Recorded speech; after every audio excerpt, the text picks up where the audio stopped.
what's going on, everybody? My name's Jeff, and welcome back to the Young Black Geek channel. We're talking My Hero Academia, and this was actually a really good chapter. I'm starting to like Yaoyorozu, Momo, a little bit more. She does have like this very dope quirk. She really does, and to see her struggle with confidence is something that makes a lot of sense. And there's a real quick panel in here where Aizawa says that she is still like a 15-year-old girl, so her struggle with confidence, I mean, they're kids all in general, but her struggle with things on the mental side of like understanding who she is and how strong she really is or should be is evident. And then on top of that, she's paired with the one person she places like a clear cut above her, and maybe Midoriya and Ida and Bakugo as well, like the main four men of this class or boys of this class. She probably views those four. Kirishima's up there too, I guess, as folks who she has a lot of respect for how fast they're developing and how quick they are to jump into action and go prove what they've got. And that's where she struggled since, oh yeah, throw Tokoyami in that conversation too, because she struggled since her fight with Tokoyami in the sports festival, where she's very like intelligent, and that leads her to get in her own head a lot. It's shown in this chapter that she can live in her own head, and while she was in there, Tokoyami, like anyone who kind of has read how she gets down, should have rushed her. Like, all right, you like to stay in your head, that's fine. Before you can figure out what you want to do, let me end this fight. And to see how Yaoyorozu has to combat those feelings, I do feel like for a second, maybe Aizawa was holding back a little bit to give her some confidence again, because that's his role as a teacher, is to get them to be their best. And I don't think that utterly defeating her when she's in her moment to shine leads her to gain confidence back. Whereas making her who's leaned on to lead them to victory could.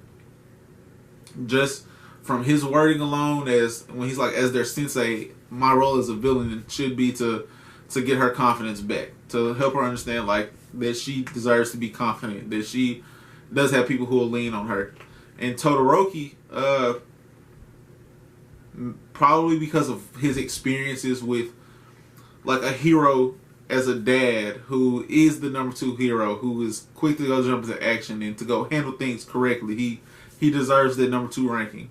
And on top of that, his dealings with the hero killer, that they have matured him more as a hero, and his ranking and standing amongst the class and how overpowered his quirk is. Like, yes, all of those things kind of lead you to have this air of leadership, and also be able to like, if no one's going to take responsibility of like getting orders out and getting people in line with one plan, then I can do it.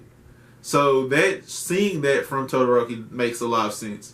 I liked that not only was he comfortable in that role, he also was good at realizing after Aizawa attacks him first, presses him first, and it's like, look, you didn't even pay attention to what she had to say at all. Like, there were some flaws to what you did. Everyone understands what you can do. That, like, you're not dealing with someone who doesn't understand your quirk and understand her quirk and understand your personality. Like, I'm your homeroom teacher. I'm your sensei. I get like what makes y'all tick. That's my job, is to understand how to get the best out of you. So understand that I know those things about you, and I'm going to use them to my advantage. So he strings him up real quick, leaves a trap for him. So like, escape if you want to escape from this, that's fine, but I have something waiting on you too. Like, I understand how strong you are. So I'm going to make her step out of her shell. Like, I'm going to force y'all into uncomfortable positions and make you comfortable with that, which I think is a great teaching strategy. I actually love the teaching going on in this chapter from Aizawa as well as All Might. We'll touch on All Might in a little bit, but I love the teaching going on, and I love how he's making both of them kind of open up and making Shoto realize, like, look, it's okay to not do this all by yourself. Because honestly, you fight at half capacity anyways, and it awes people and that kind of leads you to have this false sense of you, and you understand that there's more to be out there, because Todoroki is like very intelligent, but knowing that there's more out there for you, and having someone show you like, look, I can also be of service. Since she's had this bad experience, now Yaoyorozu coming back with this plan, and she's been making these little Russian doll things that actually are flash grenades, which, guess what? We're going up against someone who uses his eyesight, so blinded real quick. You can't use that smart. This whole time, she's kind of been like laying the seeds to a plan that she's about to invoke that she sure will win. And she's shown how intelligent she is, how well she does in the class work. And the biggest confidence booster for her was Todoroki saying, you remember that you got 2 votes to be president in an event where everyone votes for themselves. Like almost everyone votes for themselves or who they think is the strongest. So usually people end up with 1 vote. You got 2 because I voted for you. Like, I thought that you were best suited to do this. And she's like, wow, I've been putting you on such a pedestal to think you respect me and think that I'm capable too. The exact kick that she needed. Now All Might, and how he is once again the artwork when drawing All Might serious, outstanding job, Hori Coach. I just I love it. You're doing a great job with it. But no, in all seriousness, I love seeing how All Might, and he does come off like a little dense at times.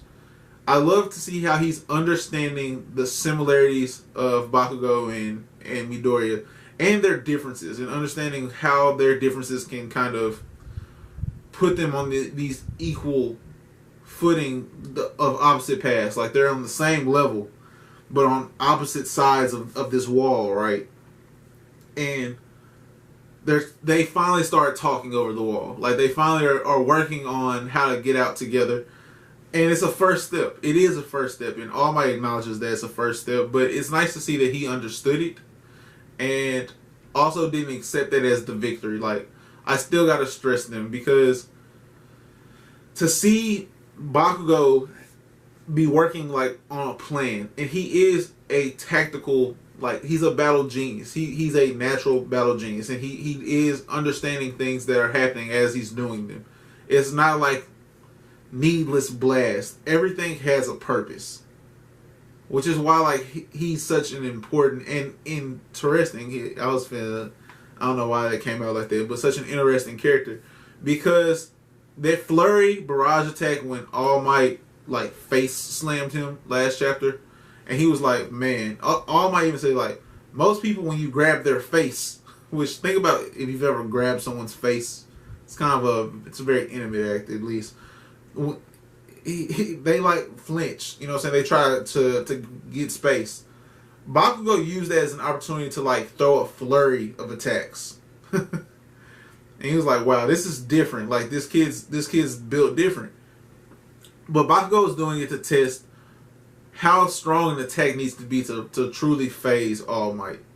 Because like big ranged attacks, his speed, as big as he is, he's so fast at the same time that doesn't really, if ranged attacks aren't going to do it, because he's just going to dodge it using that speed. And a lot of small attacks won't do it either. Like you need heavy shots, and you need them where he can't dodge them. Like you need up close big shots. So we also can't fight him toe to toe. Like that's not going to happen. I get that. And to hear like this understanding and how he's processing information like Midoriya does. Like Midoriya's also been realizing all of this stuff too, and he takes notes of it. So when he sees something like that, he takes notes of it, and Bakugo just memorizes it. But they have so many things that are alike.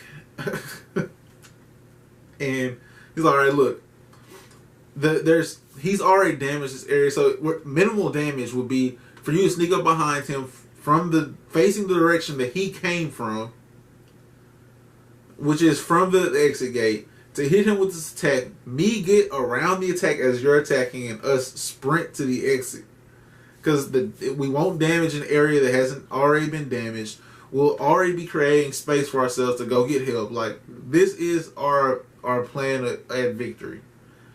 And also, don't think that I was quitting. Like, and he was quitting, but he has to be Bakugo still. Like, he has to still talk like, bro, I always had it under control. And that's just, I love the shift of his nature without the changing of his character. Like, I love seeing him adapt and show that intelligence off. And we know that he does well in school. Like, I'm pretty sure he's a top 5 student. Like, because it's a competition and because it's me training to be the very best that I can be. So we know he does well at school. We know he's not, like, dense. It's just his personality comes off as off-putting. And to see that intelligence shine and to see whatever it takes to win also come into effect. Like, if his teamwork is what it takes to win, then okay, so be it. And it hurt him. It did hurt him mentally his pride. It hurt his pride, not him mentally.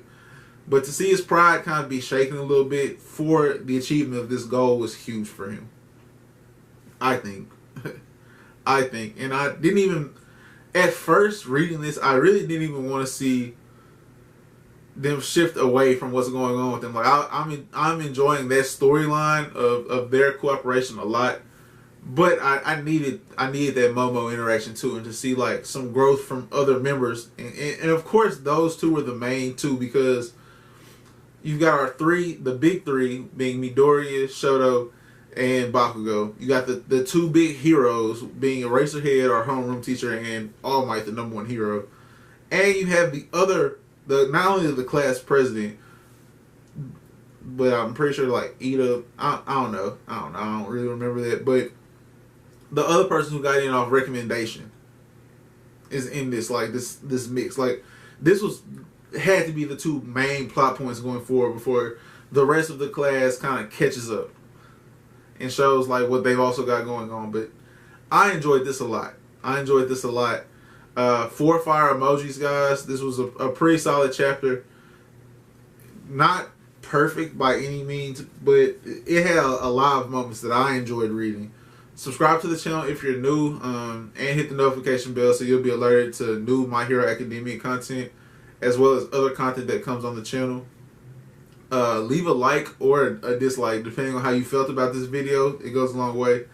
And in the comment section below, let me know how you feel about Shoto and Bakugo both having to accept like some information from people that they hadn't been used to taking information from, how they will develop from that going forward. I think that's really interesting that those two, who are perceived to be the two strongest in the class, both had to have this moment, and it's happening at the same time, of accepting input from other people. And we see that Shoto's a lot more willing, but he's also got a much more easygoing personality than Bakugo. So there's a lot of interesting things going on for me, but I want to hear you guys' opinion on that as well. That's going to be it, though, guys. I hope you have a great rest of your day, and peace.